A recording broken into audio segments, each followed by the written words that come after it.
перш ніж перейти до відео, я зараз озвучу основні його тези. Отож, віртуальна реальність, вплив соцмереж на наше життя, фан-сервіс, альтернативна реальність, соціальний інженіринг, темна сторона інтернету, військові перевороти, типу Ілон Маск та типу Твіттер. Звучить неначе черговий новинний випуск Дмитра Малеєва, але ні, це геть не те. Бо в цьому відео я хочу розповісти про один із найкращих аніме-серіалів нашого часу, а саме «Люпен III», частина 5 «Пригоди у Франції». Але про все за порядком. Думаю, моя заява із попереднього речення звучить занадто пихато, через що майже будь-хто, хто дивився популярне аніме, може мені заперечити. Наприклад, а чому саме цей серіал про Люпена такий дивовижний, що його можна порівняти із аніме «Сталевий алхімік», «Ворота Штайна», «Атака титанів», «Гінтама» та далі по списку топ-100 найбільш високооцінених аніме-тайтлів на сервісі MyAnimeList? Чому це аніме, про яке небагато хто знає, яке знаходиться на жалюгідному 428 місці у списку, достойне звання одного з найвеличніших аніме нашого часу? Це, звісно, дуже вагомий залізобетонний аргумент. А тому, щоб розчинити такий міцний сумнів, мені доведеться пояснювати досить довго, проте із усіма подробицями та контекстом. Перш за все необхідно згадати про історичний контекст. «Люпен III» – це надзвичайно древня франшиза, початок якої був створений ще у 1967 році автором Казухіко Като із псевдонімом Monkey Punch. І це заодно одне із найстаріших аніме-франшиз, яке досі випускається. Ось, наприклад, в січні 23-го року вийшов повнометражний фільм «Люпен III проти котячого ока», а перший аніме-серіал вийшов у 1971 році. Тобто аніме-відгалуженню франшизи вже 52 роки. А тому більшість фанатів так званого первозданного Люпена вже або в могилі, або на шляху туди. Ось, навіть є окрема сторінка на Вікіпедії, де можна знайти як найстаріші аніме-тайтли, так і франшизи із найбільшою кількістю серій. І як бачите, Люпен тут серед лідерів тих, хто ще продовжує жити. Це досить важлива деталь, про яку я розповім дещо пізніше. Але повертаючись саме до 5-ї частини. Одна із причин, чому я вважаю саме цей конкретний серіал шедевром нашого часу, те, що воно є продовженням 4-ї частини. Так, звучить дуже ненапрочуд і дуже тупо, але зараз я все поясню. По-перше, сама 4-та частина, що вийшла у 15-16 році, вже суттєво відрізнялась від всіх своїх попередниць. Перший серіал, що вийшов у 71-72 роках, не був лінійним, хоча мав певні такі ознаки, тобто майже кожен епізод в ньому самодостатній, як епізоди Тома і Джері. Другий серіал, що був в етері з 77 по 80 роки, взагалі навіть і натяку не мав на єдиний сюжет, окрім як першої серії, що поєднував із першим серіалом. Третій серіал, що тривав з 84 до 85, взагалі можна назвати продуктом своєї епохи, тобто епохи 80-х, де японські аніматори вирішили надихнутись американським арт-дизайном і всім суміжним.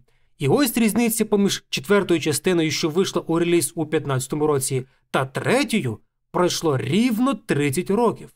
Протягом всього того часу виходили повнометражні фільми різного формату, як для кінотеатрів, так і для телетрансляцій.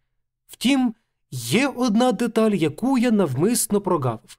Це серіал «Жінка на ім'я Фуджіко Міне», що вийшов у 2012-му. Жорстокий, брутальний та дорослий серіал із тим самим суцільним сюжетом.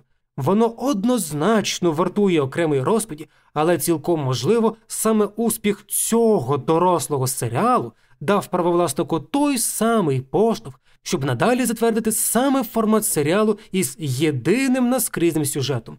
Саме у форматі горизонтального серіалу і вийшла частина 4, а за нею частина 5, яка стала продовженням попередньої, і це, яке теж стало продовженням 5-ї. А до цього франшиза йшла 40 років. Проте, Успіх серіалу про Фуджі Коміне змусив авторів не тільки змінити формат цього серіалу, а й його якість. І тому четверта частина з усіх сторін – анімації, аудіосупроводження та історії – досить непогане аніме. І тепер, коли встановилась така досить висока планка якості, перед авторами вже наступного на той час серіалу була поставлена задача виправдати очікування. І, як на мене, автори із цією задачею не просто впорались, а перестрибнули цю планку, зробивши сальто назад і успішно ставши на ноги. Що ж, це було досить довге історичне пояснення важливості такого переходу, а тепер варто трохи розповісти і про сам серіал. Думаю, більшість моїх глядачів не дуже в курсі того, хто такий Люпен і що це за франшиза така, тож я виділю трохи часу, щоб все пояснити. В команді Люпена 4 осіб. Перший – це, власне, сам Люпен III, онук Арсена Люпена із творів Моріса Леблана. Перш за все його знають як найуспішнішого крадія, і в цьому є значна частка правди. Він стратег, умілий маніпулятор, майстер перевдягань, надзвичайно адаптивний чоловік та достатньо вільна людина, щоб робити все, що йому хочеться. Навіть якщо щось суперечить звичному йому образу, бо він так забажав. Фуджі Коміне – єдиний жіночий партнер в його компанії. Дуже хитра та підступна жінка із виразним бюстом. Завжди шукає вигоду виключно для себе, а тому намагається маніпулювати всіма одразу, в тому числі й Люпеном, у якої до неї нездорова любов. Цю любов вона намагається тримати на певній відстані, оскільки багатство її все ж більше цікавить. Якщо треба когось зрадити задля успіху, вона цим безсумнівно скористається, навіть якщо доведеться зрадити Люпена, чим вона займалась не 10 разів. Але майже завжди вона все одно поверталась до Люпена, просила пробачення, і той легковажно їй пробачав. Ось такі от дивні відносини у них, через що її відверто недолюблюють решта двоє із команди. Джиген Дайсуке – чистий консерватор, якщо можна так виразитись. Полюбляє свій звичний чорний костюм, револьвер Магнум, із якого він іноді робить постріли зі снайперською точністю та майстерністю, і не розлучається зі своїм образом попри всі зміни. А ще він мізогініст, часто це пояснюється сукупністю таких факторів, як досить невдалий досвід із жінками раніше, до зустрічі з Люпеном, так і постійна присутність Фуджі Коміне. Попри свою не менш нездорову любов до власного револьвера, не цурається й іншої вогнепальної та тяжкої зброї, на відміну від Гоемона і Шікави, традиціоналіст до мозку кісток, в обох сенсах цього слова, самурай у 20 та 21 сторіччях. Раніше він теж полював за головою Люпена, як і багато хто до нього, але, зрозумівши свою недосконалість, вирішив приєднатись до команди Люпена, щоб навчитись у ньому тому, що робить його таким недостойним. Але в багатьох аспектах зберігає ще більш нездоровий консерватизм, ніж Джиген. Завжди ходить у кімоно та хакама, змінюючи одяг лише задля маскування та в особливих випадках. Дуже цурається вогнепальної зброї, оскільки в нього є особлива катана Зантецукен – меч, здатний розрізати будь-що. Буквально. А ще він дуже погано взаємодіє із технологічними змінами в світі. Погано керує машиною, невдало користується коштами, досить довірливий та ігноруватиме технології до останнього моменту. Супер-традиціоналіст. І за всією цією бандою ганяється Коїчі Занігата, офіцер японської поліції, що співпрацює з Інтерполом. Його основна та єдина ціль в житті – притягнути Люпена до відповідальності за все скоєне ним. Впертий і витривалий. Тільки цих двох факторів достатньо, щоб його бажання спіймати та посадити Люпена не згасало протягом десятиліть. І це я ще не врахував його обізнаність, логічне та нетипове мислення, вміння пристосуватись тощо. І не дивно, бо його заклятий ворог – це найкращий крадій у світі, чиї уміння маскуватись та використовувати всі технологічні переваги перевершують будь-кого. Він та Люпен – це як Том і Джері. Один ніщо без другого, і ніхто не здатен поставити остаточну крапку в цій історії. Ось так зазвичай і проходить сюжет майже кожної окремої серії, серіалу або фільму. Існує якийсь скарб, на який Люпен поклав око, Він та його команда довго вирішують, як здобути цей скарб, а Зенігата всіляко перешкоджає їхньому плану. Зазвичай все закінчується без особливого успіху і з поверненням в початкову точку, після чого все починається наново. За такою схемою працювали перші 3 серіали і більшість телефільмів, а от серіал про Фуджіко Міне показав, що далеко не обов'язково повинен існувати якийсь фізичний скарб, щоб це було цікаво як Люпену, так і глядачам. В таких випадках замість скарбу виступають особливості взаємодії поміж тими чи іншими персонажами, їх психологічний стан, відношення до світу тощо. Ну і варто вже перейти ледь чи не до основної суті цього відео та все того ж 5-го серіалу, а саме технології. Протягом всієї історії франшизи Люпен III, а це, я нагадаю, з 71-го року, це був, як то кажуть, продукт свого часу. Практично всі події в аніме без будь-яких дат, але якщо звернути увагу на рік релізу того чи іншого випуску, то можна зрозуміти, що тоді транслювали з сьогодення на той час. Дуже рідкісними були випадки, коли показують більш давню або більш віддалену епоху, тобто минуле або майбутнє. Зазвичай автори і дозволяють собі пофантазувати понад міру, то це зазвичай у форматі наукової фантастики, задля причини створити геть нетиповий сюжетний хід, який точно не відбудеться в реальності, але було б цікаво подивитися, як із цим впораються наші герої. Наприклад, перший серіал, 13-й епізод «Стережіться машини часу», де Люпен зустрічається із мандрівником у часі Мамо Кьоске, якого у віддаленому майбутньому дуже сильно образив нащадок Люпена, і той вирішив помститись саме Люпену III. Або, наприклад, 22-й епізод. В ньому, щоб спіймати Люпена, японська поліція вирішила співпрацювати із ФБР та отримала від других тодішній суперкомп'ютер, який був здатним прораховувати дії Люпена із неймовірною точністю. Враховуючи, що серіал тоді виходив у 71-му році, авторам було дуже цікаво озвучити таке питання, тим паче, що тема комп'ютерів, здатних точно прораховувати майбутнє, було озвучено в одному епізоді до цього. На щастя, подібних технологій ми і зараз не маємо, але ми маємо дещо інше, що непокоїть нас ще більше. Тож, попри те, що іноді сценаристи вдаються до відвертої наукової фантастики, іноді вони самі намагаються передбачити те, яким буде технологічний прогрес у перспективі. І от тепер, нарешті, час перейти до тематики 5-го серіалу, а саме технології та їх вплив на наше життя, із мінімальною кількістю спойлерів. Вже з перших хвилин першої серії перед глядачем була поставлена загадка, що дехто дуже ретельно збирає дані про Люпена протягом десятиліть, а також сам Люпен замовляє через інтернет певні речовини, наприклад, борошно.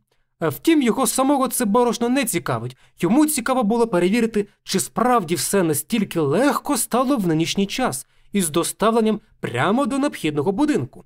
Він навіть переходить на спеціальний сайт, магазин Марко Поло, де продають все це борошно, і навіть показано процес автоматичного перекладу всього змісту з англійської на японську. Певен, подібна технологія ще років 10 тому вважалась би за технічну революцію, а зараз це повсякденність та стандартна функція браузерів Chromium. Втім, саме сайт Марко Поло стало ціллю номер 1 протягом цієї арки, що своєю чергою бентежить Джигена, адже той, бувши суперконсервативним, не зовсім розуміє суть того, як можна вкрасти щось геть нефізичне, таке як цифровий актив. Однак Люпен не планує займатися цим самотужки. Він вирішив задля цієї справи об'єднати свої зусилля з іншим, відомим у темних колах інтернету хакером із псевдонімом Underworld, який можна перекласти як напряму підземний світ, так і метафорично – злочинний світ. І цим хакером виявляється 14-річна дівчинка, яка переховується в гігантському дата-центрі у вигляді подвійної вежі на самісінькому дні. Думаю, ви так чи інакше читали різноманітні новини, де якийсь неповнолітній хакнув той чи інший важливий сайт, сервіс і тому подібне. Тому такий сюжетний поворот цілком реальний. Цю дівчину звати Емі, і вона вирішила укласти із Люпеном угоду. Той хоче використати цифрові активи вище згаданого сайту Марко Поло, а та, своєю чергою, хоче, щоб Люпен викрав її. В розумінні із її одноманітного життя на дні дата-центру, де вона харчується виключно енергетичними напоями, в реальний світ. Звісно ж, все йде як по маслу, проте згодом їх компанію успішно переслідує старий знайомий Зенігата. І на цей раз переслідує значно швидше, ніж раніше. А все тому, що в результаті колишні власники активів Марко Поло вирішили влаштувати гру, яка називається «Полювання на Люпена». Суть цієї гри вкрай проста і нешкідлива, на перший погляд. Будь-хто, маючи смартфон, повинен зафіксувати Люпена та його команду із передачею геолокації. Пам'ятаєте, я казав, що Люпен завжди був продуктом свого часу?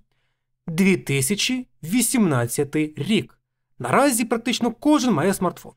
І відтепер будь-хто з оточення може здати місце перебування Люпена в реальному часі, що своєю чергою суттєво ускладнює можливість заховатись в цивілізованому світі. Якби тільки це було проблемою. Заодно Серіс пропонує цілий датасет з нейронною мережею всім охочим, щоб перевірити, чи не є ця людина замаскованим Люпеном. Тож стара тактика просто надягти маску більше не спрацює. До того ж, всі деталі та обговорення відбуваються у своєрідному Twitter, тож про процес знають всі охочі. До речі, на додачу, Twitter дуже популярний в Японії, хоча причини цього ефекту мені не зовсім відомі. Якщо хтось краще в курсі, напишіть деталі в коментарях. Знаєте, це мені нагадує відносно недавню історію із сервісом, що дозволяє відстежувати приватні літаки певних багатих осіб в реальному часі – Джефа Безоса або ж Ілона Маска, як приклад. Сторінка про літак Ілона Маска досі існує в Інстаграмі, хоча відповідну спільноту на Фейсбук таки заблокували. І здавалося б, Люпен тут ніяк не зможе викрутитись в таких умовах. Як же ж він розв'яже цю проблему? Насправді все досить просто і максимально елегантно. По-перше, він переїжджає у вигадану країну Бванда, яка своєю чергою не підписувала співпрацю із Інтерполом. Сподіваюсь, мені не треба нагадувати про умовну паралель із Римським статутом. Таким чином, він позбувається від переслідування Зенігати, що все ж поважає закон. Ну а по-друге, він проводить своєрідну зворотну соціальну інженерію. А саме, якщо основна суть цієї гри полягає в тому, щоб фотографувати Люпена в реальному часі, то ніхто не зможе зробити це швидше, ніж сам Люпен. Тому він створив свою власну сторінку в місцевому Твіттер і починає просто завалювати дописами про те, де він знаходиться, чим займається, і фотографує себе на кожному кроці і так далі. В результаті ажіотаж навколо нього спадає, оскільки ніхто в цьому питанні не може бути швидшим за самого Люпена. І тоді виникає друга проблема, а саме новий сервіс із назвою «Щасливого дня смерті». Його суть полягає в тому, щоб відгадати, в який саме день місяця помре та чи інша особа. І Люпен, ясна річ, перший в цьому списку. І той, хто правильно вгадає коректний день, отримує ставки всіх інших невдах. І річ в тому, що не обов'язково просто вгадати цей день. Можна самому втрутитись в праву і зробити день, на яку поставив, тим самим доленосним. І це, я нагадую, тільки перші 2 серії серіалу. Ще ніколи франшиза Люпен III не була настільки сильно пов'язана як із технологіями, так і з актуальністю. Тут вам і темна сторона інтернету, це щоб не казати слово «нет», «dark», але навпаки. Я не знаю, як YouTube ставиться до таких слів. І можливість замовити всяке борошно, і те, що ледь не у кожного є смартфон, і переслідування відомої особистості через інтернет, і Твіттер, і свій Ілон Маск, але про нього трошки пізніше. І так далі, і так далі, і так далі. Не вистачає лише свого сервісу «Щасливого дня смерті». Панове! Чудесний стартап! Щасливий день смерті для російської військової та політичної еліти. Приймаю ставки в біткоїнах або ефіром. NFT не пропонувати. І якщо вам здається, що це вже звучить досить цікаво та дещо інноваційно, то мушу вас розчарувати. Я тільки почав. Бачите, це тільки перші епізоди із першої арки цього серіалу, а загалом їх 4. Якщо не рахувати окремі філерні серії. До речі, кілька цікавих деталей без сюжетних спойлерів. По-перше, в цій арці також дещо пожартували про певні потаємні відносини поміж Люпеном та Джигеном і Люпеном та Зенігатою. Ну ви знаєте, за ці 5 десятиліть задосить матеріалу та причин для всякого шіпінгу. На щастя, це все були досить кумедні жарти, хоча деякі фрази героїв тут не викликають жодного сміху. Ну а по-друге, в 4-й серії можна побачити новий тип стріму, і його новизна полягає в тому, що поверх екрана можна побачити летючі написи японською. О, ось цей прикол я вже знаю. Це насправді досить своєрідна фішка в японців, бо деякі стрімінгові сервіси надають можливість коментаторам вставити свій текст даному, щоб його було видно не в якомусь окремому технічному вікні, а поверх самого стріму. Це стосується і китайських стрімінгових платформ. Це от як все ті ж вікна чату, який умовний англомовний стрімер може встановити, але замість якогось виділеного вікна у виділеному просторі, ці коментарі ковзають через весь екран. Коротше, дивна азійська штука, яка не повторюватиметься точно так же в інших країнах.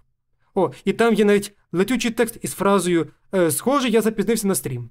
Отож, то все було лише першою сюжетною аркою, а друга не менш цікава. От вас, напевно, дивувало. Навіщо я настільки довго розказував всяку історію, перш ніж перейти до особливостей цього серіалу?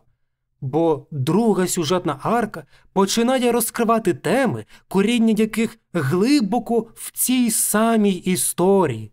Бачите, іноді в аніме франшизи Люпена III з'являється непрямий або навіть і дуже прямий натяк, що саме формулювання Люпен III не означає біологічний онук Арсена Люпена, що іноді Люпен III – це титул, який може здобути найкращий представник серед світових крадіїв, і той, хто зможе захистити цей титул від будь-кого.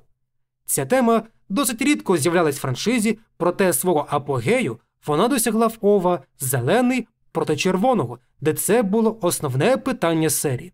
Там ми могли побачити безліч люпенів із зеленим та червоним піджаком, які брали в участь в попередніх аніме-подіях. Але серед всіх цих люпенів може бути лише один, той самий Люпен III. Це якщо дуже коротко описати суть того, що там відбувалось, бо ідея хоч і була вкрай цікавою, але реалізація там десь на рівні Call of Duty Black Ops 3. Тобто задум супер, але в результаті... І в другій арці це питання теж було поставлено ледь чи не напряму, бо на цей раз глядачів знайомлять із новим персонажем Альбертом, який був партнером нашого Люпена, але, попри все, вирішив відмовитись від змагання за титул третього, бо націлився на викрадення всієї Франції. Образно кажучи, тобто встановити свій контроль над усією країною через DCPG, головне управління судової поліції. Особливість цієї арки не тільки в тому, що сценаристи знову струсили пил з теми «Люпен – це статус, а не кровна спорідненість», але і зачепили тему «минуле Люпена».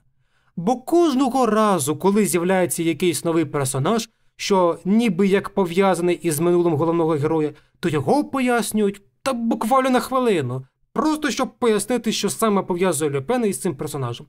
Проте Альберт знаходиться на значно вищому рівні. Він не просто знайомий Люпена III, а й той, хто не поступається за всіма показниками Люпену. До того ж, цей персонаж з'являється як до власної арки, так і після його завершення, що додатково підкреслює його важливість в цьому серіалі, на відміну від одноразових союзників, лиходіїв раніше.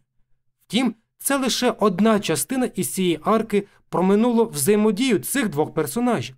Але що ж їх поєднує в нинішньому часі? У Франції відбувалась серія Давайте я перенакшу це словом «бадабум». Тут, у Франції відбувалась серія «бадабум», і опозиція вирішила зіграти на цьому своєю риторикою. Подивіться, яка слабка нинішня влада, не може захистити нас від бадабум. А от якщо оберете нас, то ми миттю впораємось із цим питанням. От тільки французи не в курсі того, що ті, хто виконують бадабум і опозиція, напряму пов'язані один з одним. І здавалось би, Альберт, як представник TCPG, повинен би впоратись із цією проблемою, але в руках опозиції через дії Люпена опинився щоденник із детальним описом корупційних справ серед вищих органів влади. Якщо влада спробує протидіяти цьому бадабуму, то в результаті французи можуть дізнатися всю цю інформацію із щоденника. І тоді до кінця дня в Парижі знову виставлять кілька гільйотин з криками про продовження бенкету.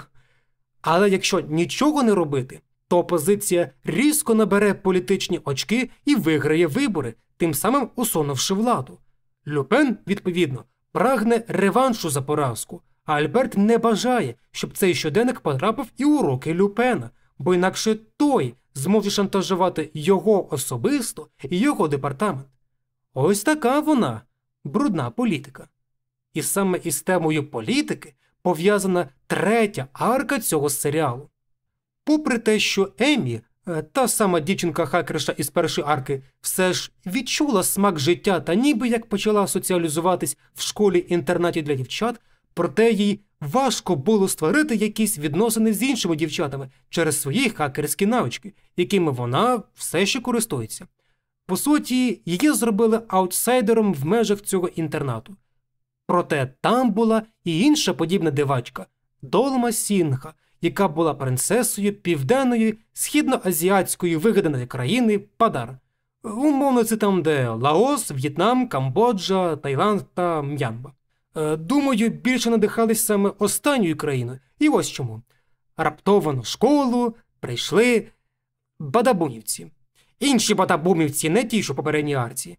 І вимагали спочатку звільнення своїх ув'язаних військових, але в результаті це була подвійна гра, і насправді їх початковий план було викрадення принцеси Долми. Для чого?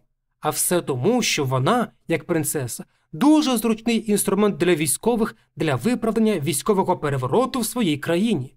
Їм треба було змусити цю принцесу, щоб вона наказала своєму народові скоритись, і тоді б в країні Падар панувала б військова диктатура під ширмою монархії.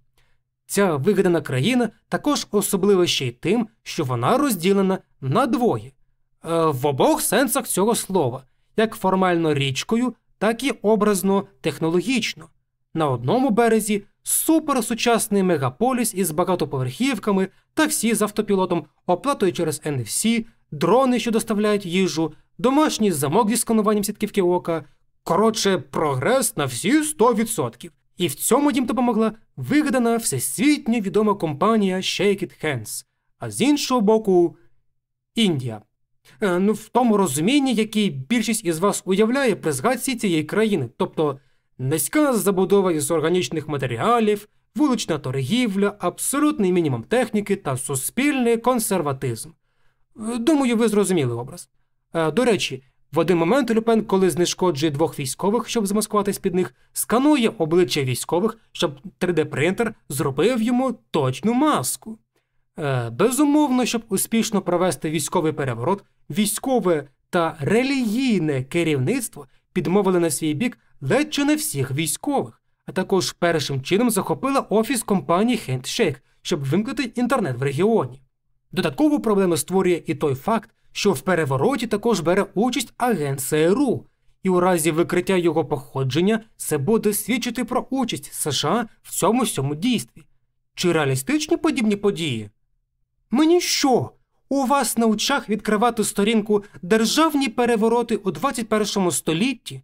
Втім, справжню суть третьої арки я прогавив майже навмисно. Мені нагадати, хто допоміг зі створенням сучасного технологічного міста в тій країні? Компанія Shake Hands, яку очолює Ензо Брон. Саме він і був тим чоловіком, що був зацікавлений Люпеном з першої секунди першої серії. а також він та його компанія час від часу з'являлись протягом серіалу. І це все в результаті було підведення під завершальну, 4-ту сюжетну арку цього серіалу. Про те, що Ілон Маск повний ідіот, ми зрозуміли відносно нещодавно, після лютого 22-го року, та коли ж він все ж був змушений купити Твіттер. До тих пір, навіть якщо і траплялись якісь зашквари з його участі, то це радше за все могли скинути на те, що він просто дивак. Молодий мільярдер-інженер по типу Тоні Старка, який досяг матеріальної вершини і може просто вести життя так, як йому захочеться, а не як це зазвичай роблять старіші мільярдери. Принаймні, такий образ він часто підтримав в інтернеті, і в тому ж Твіттер. Проте останнім часом ми всі стали наочними свідками того, наскільки сильно людина може зіпсуватись. Або достатньо довго удавати, ніби він свіжий, хоча всередині давно зогнив. Особливо чітко це видно з тим, що він робить із Твіттер, та як його забаганки шкодять репутації сервісу, самому сервісу та користувачам. І в результаті ми всі остаточно зрозуміли, що він ніколи не був ідейною особистістю, яка готова задля своєї ідеї йти до кінця.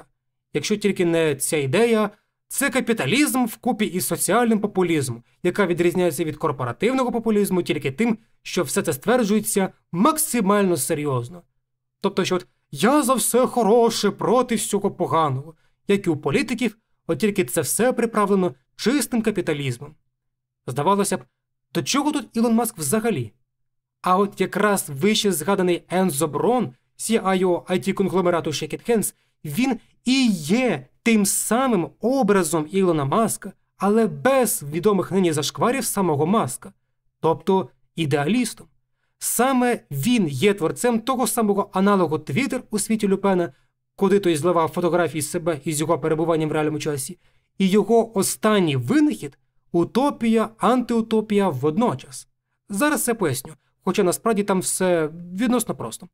Його новий сервіс PeopleLog дозволяє зробити текстовий запит із питанням, чи є правдою це твердження.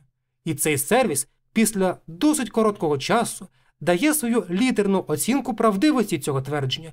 A – вкрай вірогідно, B – все ще можливо і так далі, аж до F – вкрай вірогідно, що брехня. І при цьому цей сервіс обробляє гігантський масив інформації із відкритих джерел, через що він фактично не порушує нічиїх особистісних кордонів. І до того ж може проводити максимальний аналіз фото та відео і розпізнавати людей на дальніх планах. Тобто, навіть якщо ви не фотографували себе, але при цьому потрапили на чиєсь випадкове фото, сервіс все одно розпізнає вас. Особливо кумедно, цікаво і сумно водночас це все на фоні того, що відносно нещодавно реальний Ілон Маск анонсував нейромережу TruthGPT, яка ніби як буде покликана на пошук правдивої інформації в мережі.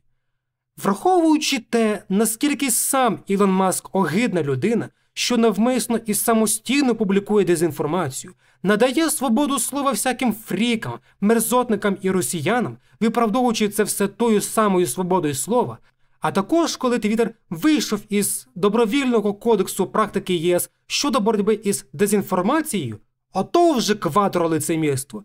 На фоні всіх цих точно не останніх зашкварів Ілона Маска, віртуальний Ензо Брон все більше і більше зберігає той самий уявний образ абсолютно ідейного Маска, що раніше був доволі розповсюдженим в інтернеті. Паралельно із сам Ілон кожного місяця пробиває нове дно, віддаляючись від цього образу ідейності. Та й взагалі людини зі здоровим глуздом. А також Ензо Брон дуже зацікавлений персоною Люпена, не тільки через таємничість Люпена, а й для самоствердження, що якщо йому вдасться інформаційно подолати найзагадковішу людину планети, то отже його PeopleLog ідеальний. Саме тому його сервіс здатен не тільки миттєво розпізнавати Люпена, навіть у масі, а й досить точно передбачувати усі можливі варіанти його подальшого переміщення із класифікацією за степенем вірогідності. Прямо як у 22-му епізоді першого серіалу 71-го року. Ха! Як вам таке? А ви думали, я ту історію просто так вам розповідав? Ні, все хоч і не пов'язано, проте контекст один і той же.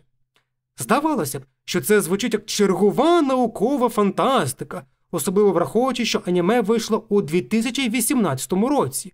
Але зараз ми маємо як мінімум ChatGPT, який років 5 тому здавався вкрай далеким технічним рішенням.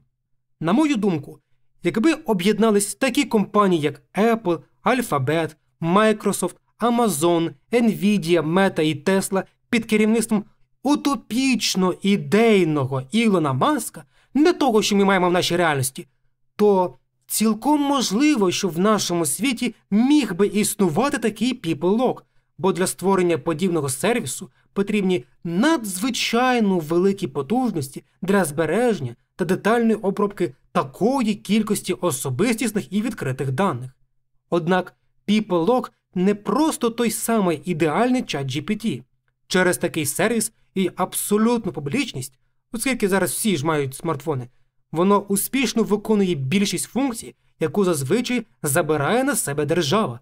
Викриття злочинців, збирання податків, судження за справами і багато чого іншого.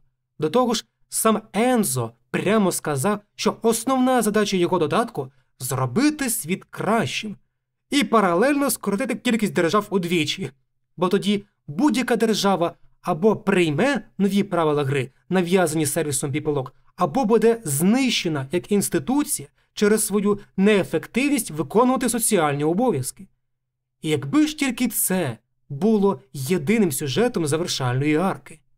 Бачите, я не просто так пригадав певні історії 50-річної давності. Пам'ятаєте, як я казав, що в першому сезоні і сам Гоемон теж полював за Люпеном, однак двічі програв тому, і що він вирішив приєднатись до команди Люпена, щоб навчитись у тому всьому, що робить його слабшим за Люпена. Це питання майже не зрушувалось з мертвої точки протягом десятиліть. Лише зрідка персонаж проявляв своє невдоволення. І саме тут, зараз, у 5-му серіалі, це питання знову було підняте. І не тільки воно. Не забувайте ще й питання дещо нездорових відносин поміж Люпеном та Фуджіко. Чи справді вони закохані один в одного? Чи може це одностороння любов? Чи обидва прикидаються? Чи обидва прикидаються, але насправді кохають одне одного? І що то був за інцидент, про який мимольотно згадує Фуджіко? Так багато критичних запитань поставлено в один момент. І ще ж виникає питання батьків Емі. І одне не менш важливе символічне питання, про яке я вам не розкажу, а рекомендую все ж подивитись цей серіал самостійно. А все-таки давайте я підіб'ю підсумки сюжету всього серіалу, а також тем, які вона зачепила. Активна цифровізація світу, де майже кожен наразі має у себе смартфон. Завдяки цим смартфонам кожен може стати спостерігачем та оператором майже будь-кого та будь-якого процесу. Той, хто має можливість реально обробляти всі ці дані, здатен відчутно впливати як на соціум, так і на конкретну особу. За певних обставин та наявності великих ресурсів, а ті корпорації здатні впливати не тільки на соціум, а й на держави як структуру. Нині через темну сторону інтернету можна замовити майже будь-що, від борошна і особливих фото, і до пропозицій того, що певна людина, як то казали в американських мультсеріалах нашого дитинства, gone. Першим чином у разі військового перевороту будуть робити спроби вимкнути або отримати контроль над інтернетом в країні, та що в таких переворотах можуть бути не тільки зацікавлені, а й залучені спецслужби світових держав. Чи суспільство справді бажатиме правди, навіть якщо вона виявиться огидною, жахливою та непробачною? І це все тільки те, що дотично пов'язано із серіалом та тематикою технологій, а є ж ще і питання щодо франшизи Люпена. Як Люпен буде пристосовуватись до таких умов, де кожен може стежити за ним майже в реальному часі? Як Джиген та Гоемон, бувши досить відсталими в технічному розумінні, теж пристосовуватимуться до цих умов? То як саме можна описати взаємозв'язки поміж Люпеном та Фуджіко? Чи вони справді кохають одне одного? Чи, можливо, вони самі не розуміють, чого бажають та чого очікувати? А як ж зв'язок поміж Люпеном і Гоемоном? Чи є він для нього другом, партнером, ворогом або ж гідним суперником, коли це питання було поставлено ще 50 років тому в першому серіалі. Чи справді поміж Люпеном та Зенігатою дещо глибші відносини, аніж як представник злочинності та представник закону, як це було все ті ж 50 років тому? Які ще таємниці здатен приховувати Люпен від всіх, навіть своїх найближчих знайомих? І чи можливо те, що і сам Люпен не є онуком Арсена Люпена, а лише здобув свій титул третього, як про це згадувалось зрідка протягом всіх цих 50 років? Найцікавіше те, що сценаристи все ж дали відповідь на деякі ці ключові запитання всієї франшизи, а на деякі, як то кажуть, були обірвані на півслові, щоб змусити і надалі кадати контекст відповіді. Звісно, для глядача, що вирішив познайомитись із франшизою саме з цього серіалу, ці всі питання будуть незрозумілими. Але для тих, хто все ж виділив досить багато часу на ознайомлення із цією аніме-франшизою, це буде справжнє відкриття.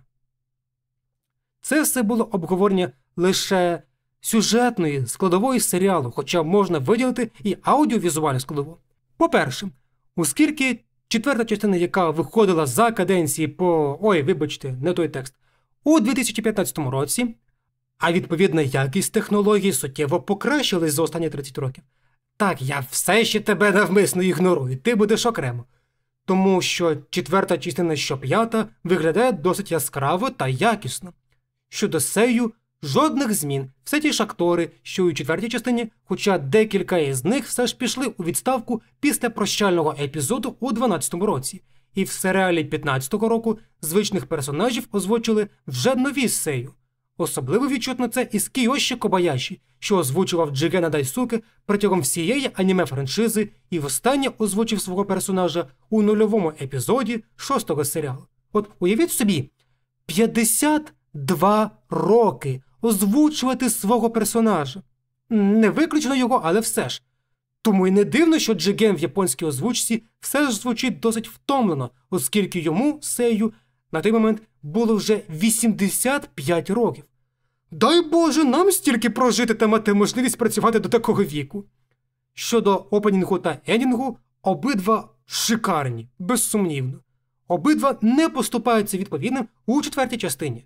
Не можу сказати, що щось із них краще за іншу. Обидва серіали в цих питаннях по-своєму прекрасні, як з візуальної точки, так і кінцевою мелодією. Тут же радше справа особистого смаку.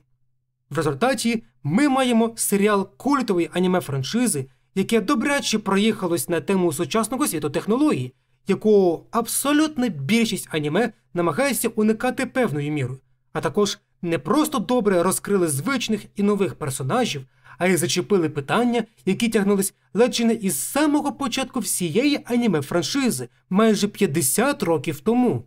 І все це із прекрасною візуальною, аудіо та музичною подачею.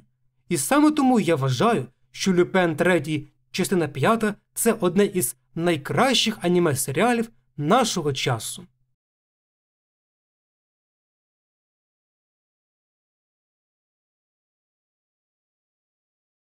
Так, стривайте но. Ви справді подумали, що після всього того, що я тут наговорив на кілька десятків хвилин, і це буде все? Ви думали, що мені більше немає чого додати? Бачите, весь цей час я, звісно ж, розповідав про ключові сюжетні арки цього серіалу, наскільки вони тісно пов'язані із нашим часом, з нашими реаліями, що аж стає трохи лячно від такого. Проте режисери змогли виділити ще трохи часу та ресурсів на покращення і без того пречудесного серіалу. І всього одним словом. Фан-сервіс. Знаєте, от при згадці цього слова в контексті аніме, певен, більшість із вас пригадають хіба що той приклад, що вже став певним мемом, пляжний епізод, де герої серіалу раптово вирішили піти на пляж, вдягнути відповідне пляжне вбрання і робити всілякі пляжні справи. І паралельно виділені додаткові сили художників на анімації особливих предметів та об'єктів. Ну, ви зрозуміли. Але в контексті Люпена III фан-сервіс – це історія. Буквально. Мені нагадати, що аніме-франшиза жива вже 50 років. Ви думаєте, що зі всіх цих кілька десятків повнометражних фільмів та сотні 20-хвилинних серій не знайдеться нічого, що можна додати як посилання для найбільш уважних та відданих шанувальників франшизі? О, тут і цей самий фан-сервіс можна поділити на два типи – великий та малий. За поняттями великий фан-сервіс я маю на увазі окремі філерні епізоди поміж сюжетними арками. Їх особливість в тому, що вони розповідають свою нову історію окремо відчинної, і все це в стилістиці колишніх серіалів. Не візуально, а радше сюжетом та подачею. Наприклад, перші 3 серіали також мають неофіційну альтернативну додачу назви, яка стосується кольору піджака Люпена. Наприклад, частина перша – зелений піджак, частина друга – червоний піджак, частина третя – рожевий піджак. І саме про останній приклад був перший філер 5-го серіалу. Пам'ятаєте, що я казав на початку щодо 3-го серіалу? Третій серіал, що тривав з 84-го до 85-го, взагалі можна назвати продуктом своєї епохи, тобто епохи 80-х, де японські аніматори вирішили надихнутись американським арт-дизайном і всім суміжним. І цим суміжним був заодно досить нестандартна подача сюжету, буфонада і все те, що ми зазвичай бачили в американських мультсеріалах тої епохи. Іноді бувало комедно, іноді не дуже. То от, саме в цій філерній 6-й серії 5-ї частини Люпен носить рожевий піджак, що автоматично створює відповідний тон епізоду. Все в тому, що були 2 брати, які були дуже бідними і не знали, як отримати грошей, щоб не доводилось продавати майстерню батька. Але оскільки поруч із ними пробігав втомлений Люпен, то молодшому брату спала на думку геніальна, в обох сенсах цього слова, ідея.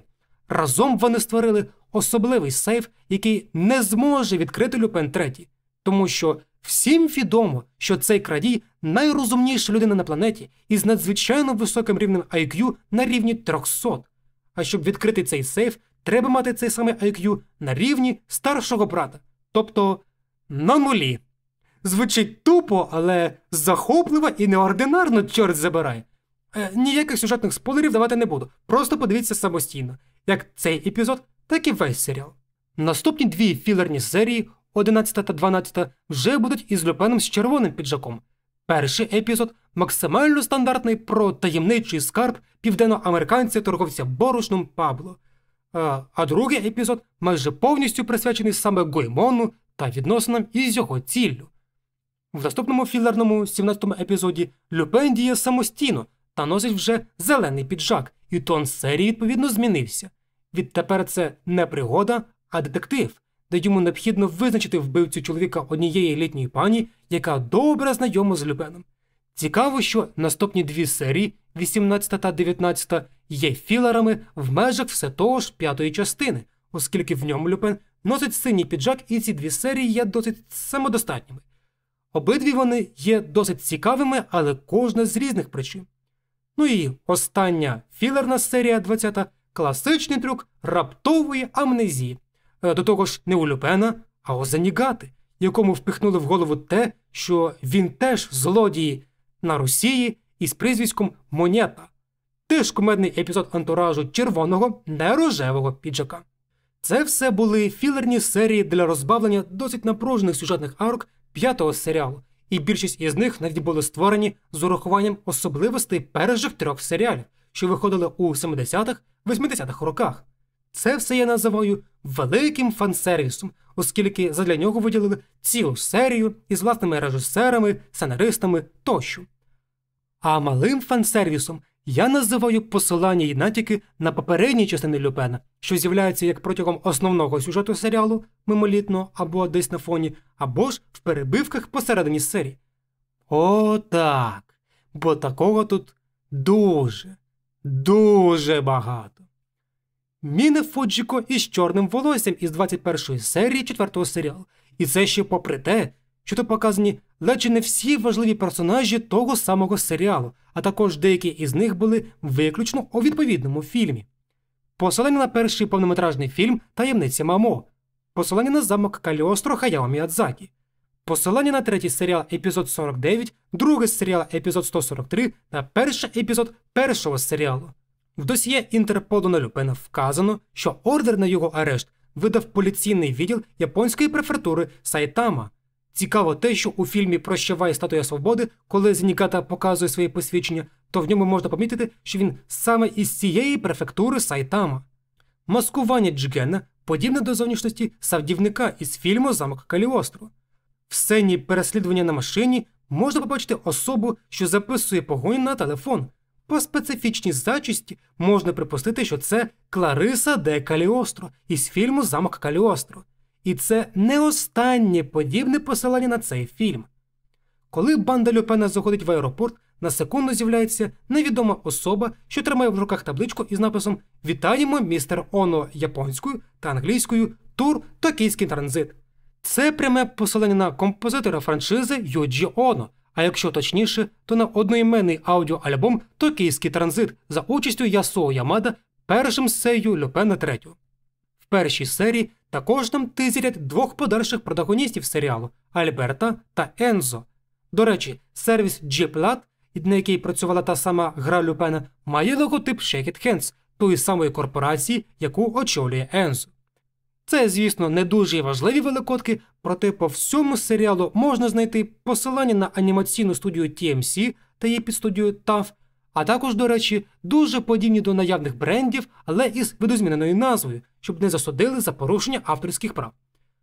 Пар із назвою Dead or Alive, що є досить очевидним посиланням на інший повнометражний фільм Люпена із такою ж назвою. Деякі з лиходіїв в цій серії прийшли з оригінальної манги.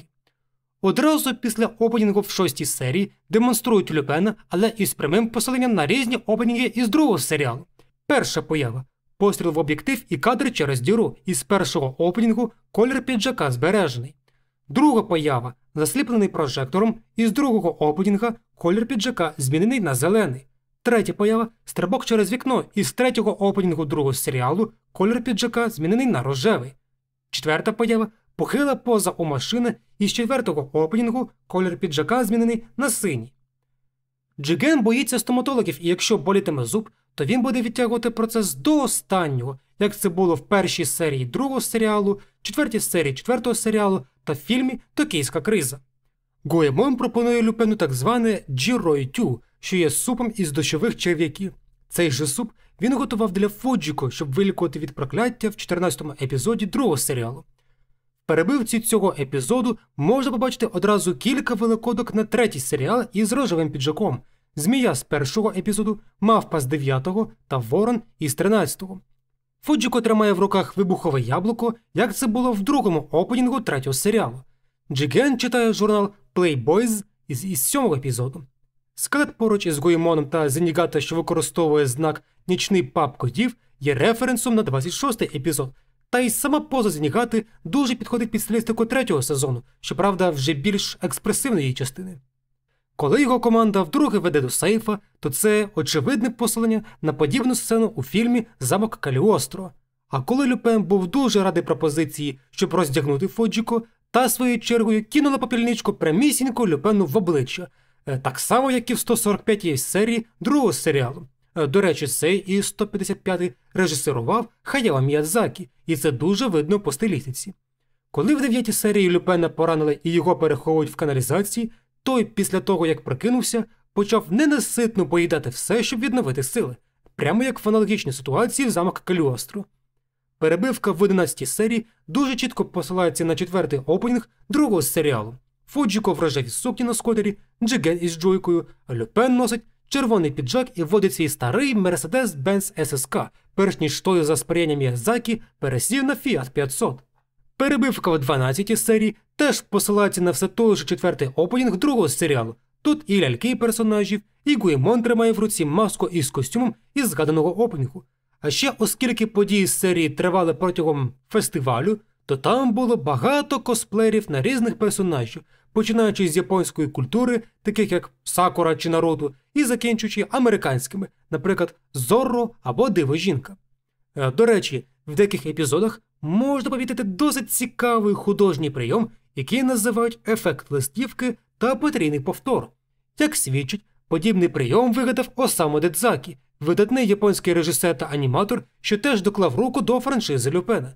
Він є сценаристом деяких епізодів першого серіалу, а також режисером 5 ТВ-спешалів. У 15-му епізоді Фуджіко оголюється, щоб своїм тілом зігріти серйозно пораненого Люпена. Подібний момент був у фільмі «Прощавай, Нострадамус», хоча загальний контекст сцени був дещо іншим, але суть та ж. 17-й епізод заповнений посиланням на перший сезон, оскільки в цьому філері Люпен носить зелений піджак. Проте не тільки це, а й ще на Арсена Люпена. От тільки навіть не діда аніме-персонажа, а оригінального із творів Моріса Леблана. Наприклад, назва епізоду перекладається як «Представлення детектива Джима Барнета III», що є прямим посиланням на Джима Барнета із новели Моріса Леблана «Агенція Барнета і Ко». Також, коли показують, що Люпен теж є в базі, його фото зображено з галереї «Je suis tout», що є не менш прямим посиланням на журнал «Je suis tout», яке видавало певні збірки про Люпена автора Моріса Леблана. Фотоальбом із Люпеном включає посилання на багатько частин першого серіалу: 19, 20, 4, 9, 14, 15, 8 і 10. А коли сам Люпен маскується під детектива, то його маскування в стилі Клара Кента нагадує про подібний трюк в 5-му епізоді. А перебивка, своєю чергою, посилається на 11-й епізод, де той з зубами намагається зарядити свій Вальтер. Ну а в кінці звучить інструментал пісні «Fire Treasure», яка була кінцевою піснею у фільмі «Замок Каліостро», в якому, до речі, Люпен теж носив зелений жилет. Перебивка у 18-му епізоді посилається вже на 4-й серіал «Корона», яку намагався викрасти Люпен із Фуджіко, Джиген, що вистрілює з іграшкового пістолета прапором Франції у першій перебивці, яка згодом перефарбовується на прапор Італії. Дизайн персонажів дещо змінився, а поруч із Гоємоном бігає песик із прізвиськом Гоємон із 16-ї серії. У 21-му епізоді на Люпена скаржаться багато протагоністів окремих епізодів із попередніх серіалів, із першої, другої, четвертої, та навіть із Зільберштайн, який був буквально 2 епізоди тому. Там ж показують і захоплену та оголену Фуджіко. Подібна ситуація, хоч і менш роздягнута, була у все тому ж 145-му епізоді другого серіалу. Навіть стілець все той же. У 22-му епізоді Джиген замаскувався у костюмі вовка, як це було у спешалі «Палає з антицокен». Щоправда, дизайн там був дещо інший. Коли Ензо розповідає Гоємону, що той є так званою колекцією Люпена, то це ще один прямий натяк на інший спешл із назвою «Викрадений Люпен», де це було поставлено точно це ж питання, що вся його колекція не є сховищем викрадених артефактів, а його компанія. А також, як і в попередньому епізоді, в ньому переписуються декілька протагоністів із попередніх серіалів та навіть Гьорінг із спешалу «В пошуках скарбу Харімау». Чого-чого, але цей дивний спешл я не очікував тут побачити. У 23-му епізоді, коли Люпен нагадує Гоємону історію про те, як самурай закохався у жінку, яка в результаті була чоловіком, є референсом на 56-й епізод другого серіалу. В тій же серії Джиген блокує конвой жовтим Mercedes-Benz SSK, що був основною машиною Люпена в перших анімаціях, а також стріляє із PTRS-41, який він застосовував у деяких повнометражних фільмах «Замок Каліостро» та «Солодка загублена ніч». До речі, пам'ятаєте згадку про натяк на Кларису де Каліостро? А ось і сам замок Каліостро, до речі, явно після подій все того ж фільму. У останньому, 24-му епізоді, коли Люпену все ж вдається хакнути сервіс PeopleLock, то там з'являються логотипи із головою Люпена. Всі вони мають кольори відповідного піджака – зелений, червоний, рожевий, хоча тут воно ближче до пурпурного, та синій. І флешка при цьому має саме синій логотип. Ну і камео, якого ти ніколи не очікуєш. Це поява золотої субмарини із все того ж TV Special «В пошуках скарбу Харімау», а також поява головної дівчини того епізоду – Діани Арчер. Але й це ще не все. Попри те, що в цьому епізоді у неї є всього лише одне речення, проте її озвучує Майя Окамото, сею Діани Арчер у все тому ж TV Special, що вийшов у 95-му році. Завіса! Чи існує ще якийсь медіапродукт, що здатен не тільки представити надзвичайно цікаву історію із хорошою якістю зображення та звуку, а ще досить елегантно вписувати в фансервіс як безпосередньо в лоб, так і у якості малопомітних деталей до справжніх шанувальників. А, точно. Останні анімаційні фільми про Людину-павука. Дуже серйозний аргумент, враховуючи тодішню захопленість тематикою мультивсесвітів. Але другого такого, як на мене, немає. І як остаточний підсумок цього надзвичайно тривалого відео, цей серіал через представлені події дуже захопливий та актуальний в наш час, здатний запропонувати цікаву історію як для новачків серії, так і до палких шанувальників. Все це у дивовижній візуальній обгорці, чудесному музичному смаку, продуманості подій на рівні лора Dark Souls, із великою кількістю найрізноманітнішого фан-сервісу, враховуючи дуже великий історичний контекст аніме-франшизи тривалістю у майже 50 років. Саме тому це не тільки один із найкращих медіа аніме-франшизи Люпен III, а й, на мою думку, один із найвеличніших аніме-серіалів нашого часу.